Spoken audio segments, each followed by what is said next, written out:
Well, good morning and welcome. Our guest this morning on Our Stories is Dick Fiala. Hi.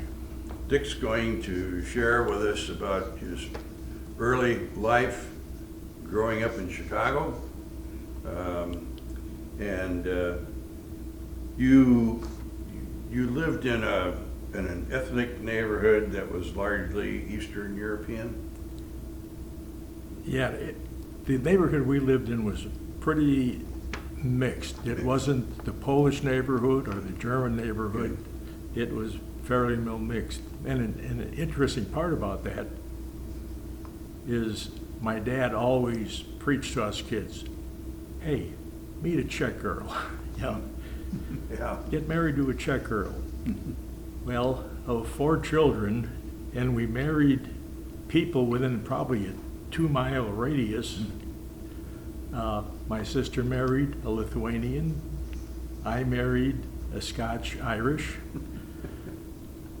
My brother married an Irish girl, and my youngest brother married an Italian girl.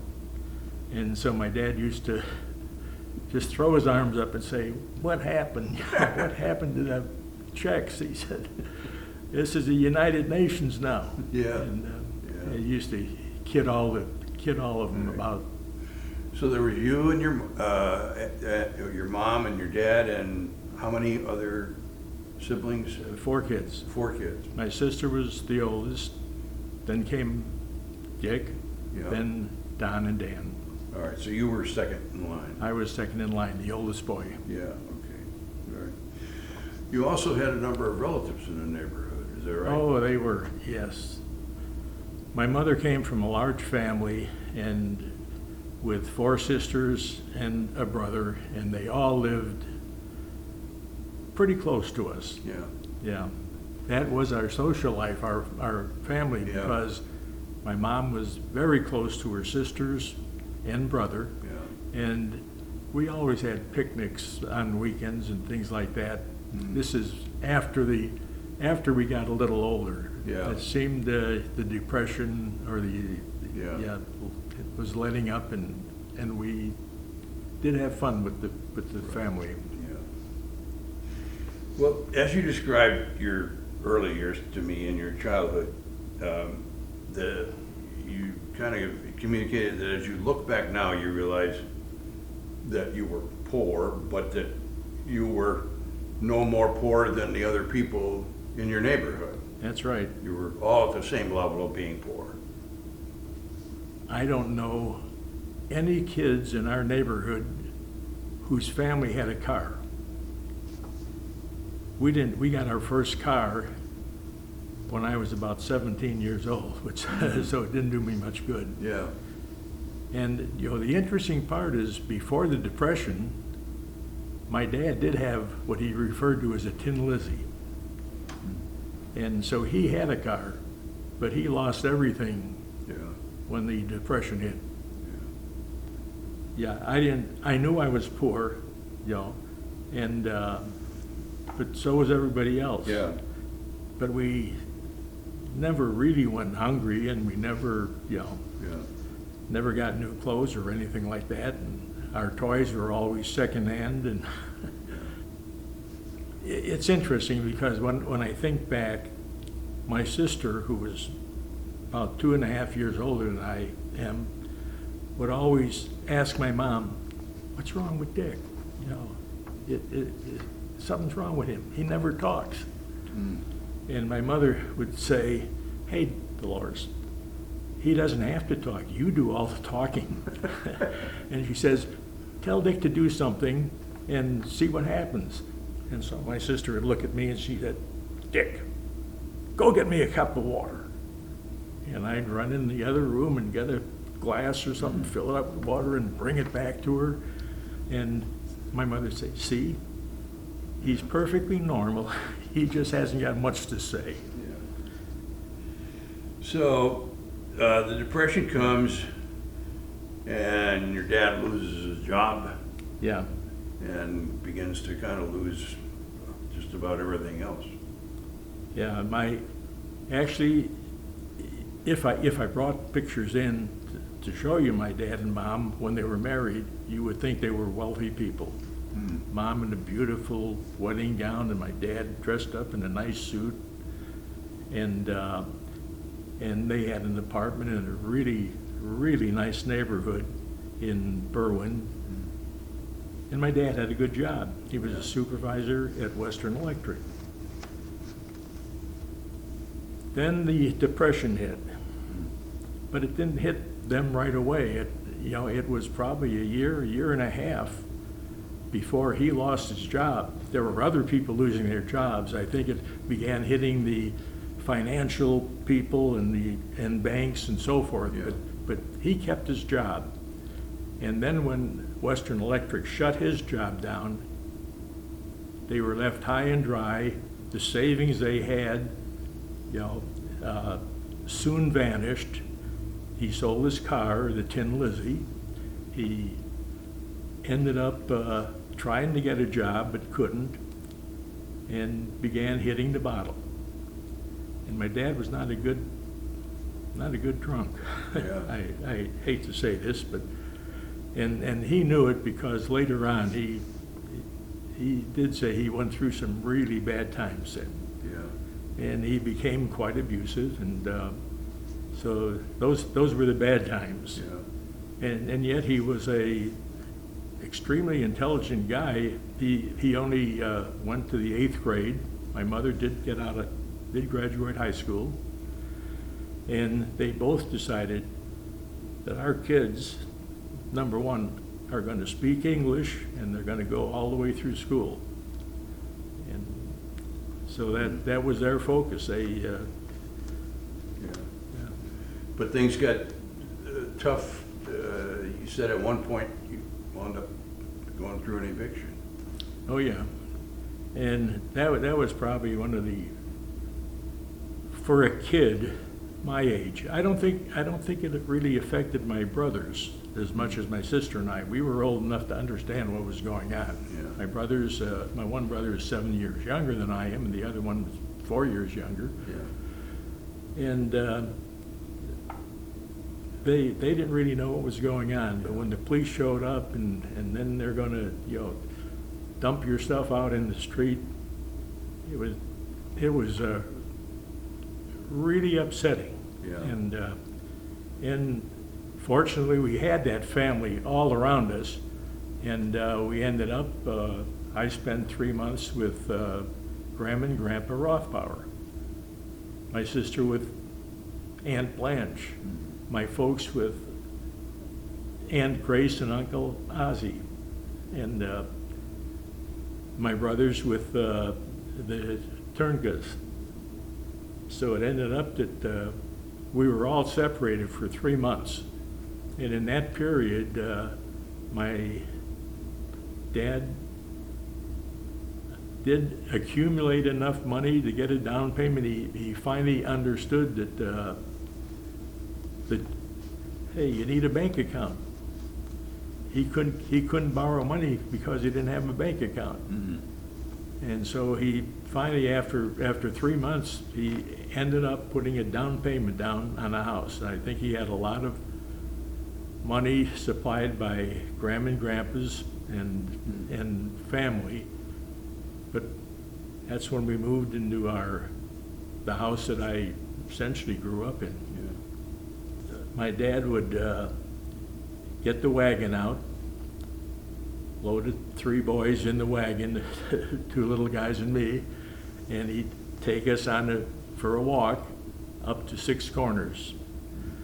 And there they had a huge distribution area, and I'm not sure how they did that, whether there were tickets they gave them or what, but it was always amazing to me. We'd get this huge bag of potatoes, and then onions and turnips, cabbage, chunks of meat.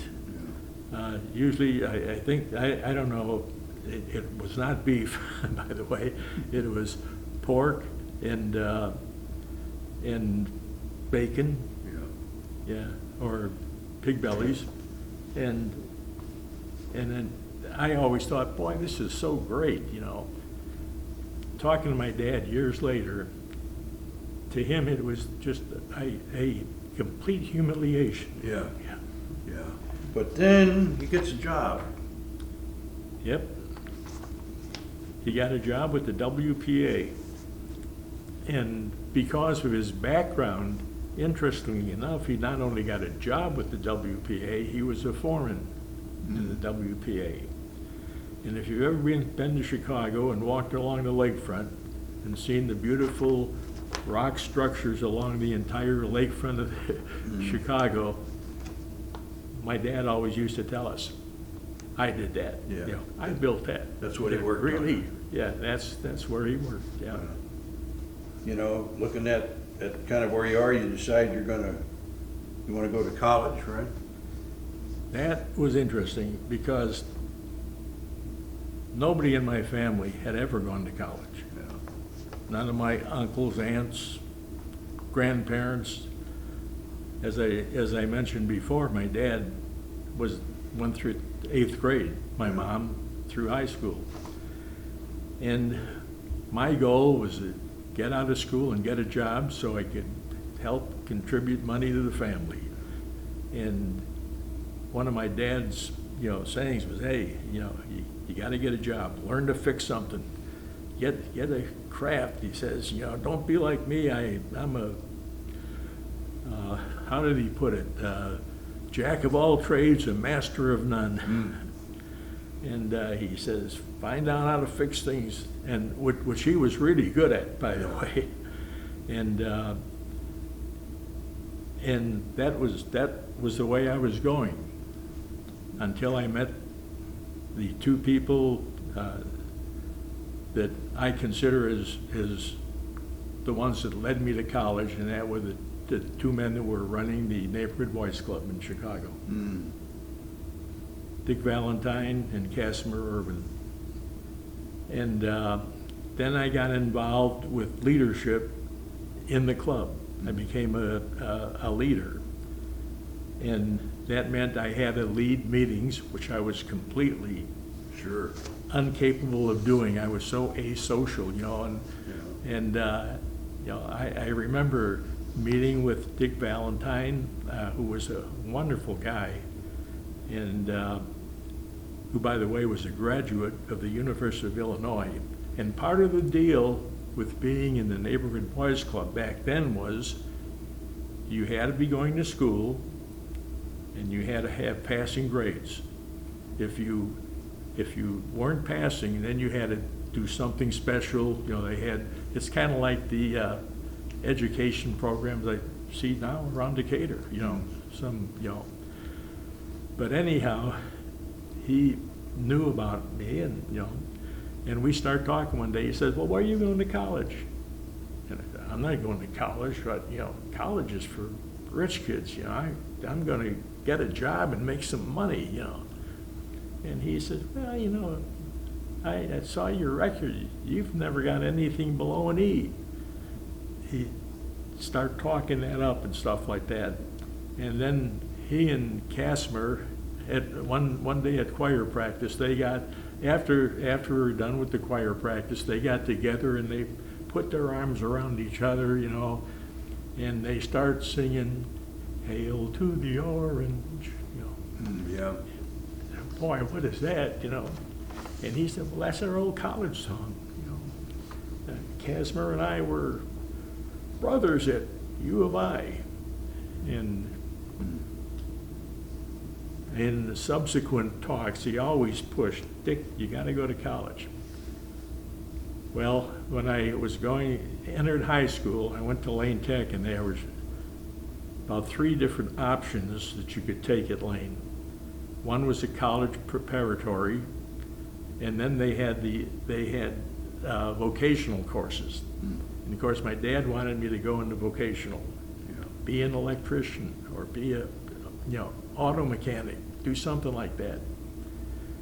And it's the first time in my life that I ever did something that my dad didn't, push. I said, Dad, I'm going to go in and take college prep. He says, what the heck do you want to go to college for, And I said, well, Mr. Valentine at the NBC is suggesting that I really should go. And he says, what does he know about it? You know? Yeah. And anyhow, that's what led up to the whole thing. So I went into college prep, and my dad often wondered, what are you taking Latin for? What's that gonna, how's that gonna make you any money? You know, what, you know. My first year's tuition was $18. That was back in '48. Yeah. And I lived at home then, so it was just the travel from the northwest side of Chicago by bus, elevator, subway, and bus. I got to Navy Pier. It took me about an hour and 15 minutes, and that's how I went to school. Yeah. Every morning, that traffic, and every morning or every evening back that way.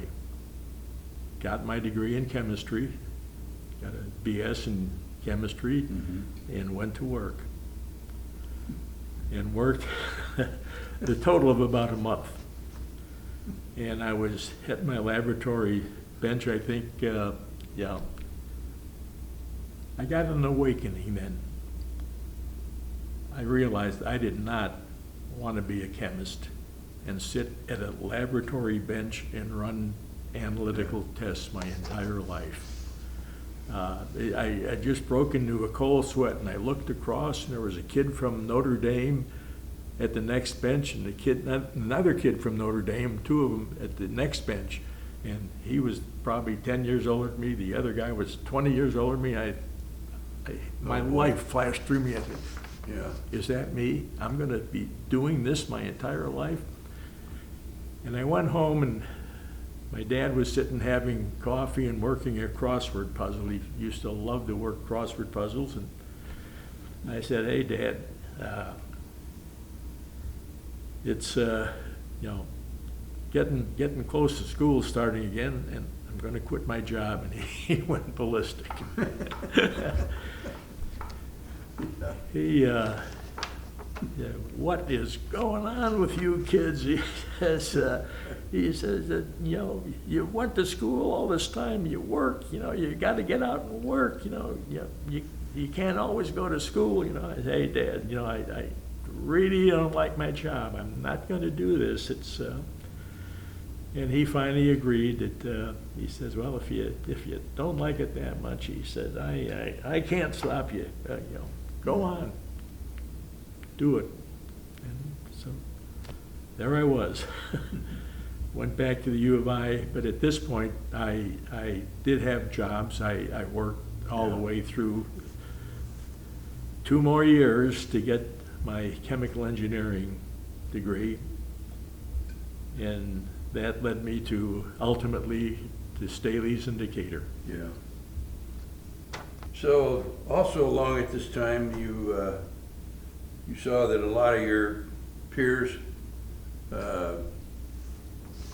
had found some social enjoyment going to dances, and they were started taking you along with them.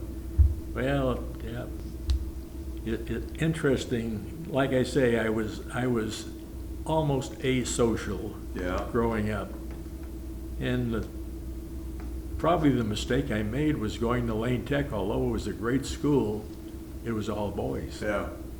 So my association with girls was nil. Yeah. And at the U of I, while I was at my second stint there after getting my BS in chemistry, back there, I was there, and one of my roommates said, mentioned that he was going home for the weekend, and did I want to drive back to Chicago with him? He had a car. And I said, well, yeah, you know, I got enough dirty clothes. I think maybe it's a good time for me to drive back and have Mom wash my clothes for me. And so I went back, and we did go. We were just in there for a weekend. Yeah. And that's when I went back for the weekend. We decided on Saturday night to go out, and there was a dance at the Rivley Ballroom, which was a place that sororities and fraternities often rented and gave these dances to make, they were money makers for their organizations. Right. And so I went there, and that's, Doris's sorority was putting on this social dance. And so I went there, and that's the point that I met her. Yeah. Well, thank you so much for giving us a picture of your early life and upbringing in Chicago. And Yeah. There's so much I'd like to be able to say about, the Depression times. There were no fast food places. My brothers and I were always skinny kids. I always had ribs showing, and if I can find the pictures, you look back at me as a skinny little kid then. We had no TV, no fast food, no electronic toys to keep us from going outside. We spent all our time outside, and we learned how to make things and fix things. Well, thanks again. Okay. It's great to have your story. Good to tell it. Good.